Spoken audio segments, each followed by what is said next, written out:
Despite a conviction and sentence of almost 10 years in prison on corruption charges, former Brazilian President Luiz Inácio Lula da Silva remained defiant in his first public address after the court action.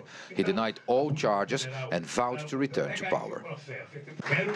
I want to tell my fellow party members that until now I had not asked to be our presidential candidate, but as of now, I request the Workers' Party to consider my name for the ballot in next year's presidential election.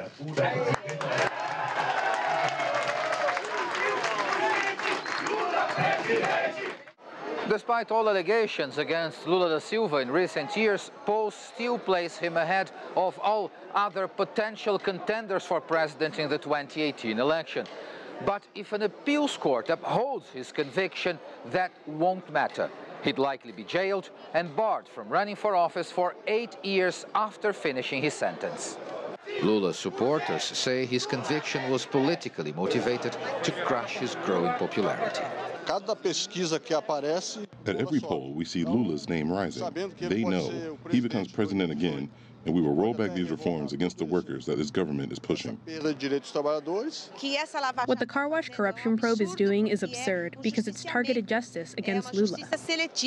Analysts say the absence of Lula on the ballot and the growing distaste for all major parties could open space for outsiders and newcomers in 2018, like far-right candidate Jair Bolsonaro, a former army captain with highly conservative views, known for making controversial statements, and the mayor of Sao Paulo, João Dória Jr., a businessman and former reality show host who ran his campaign on a platform of rejection of traditional politicians.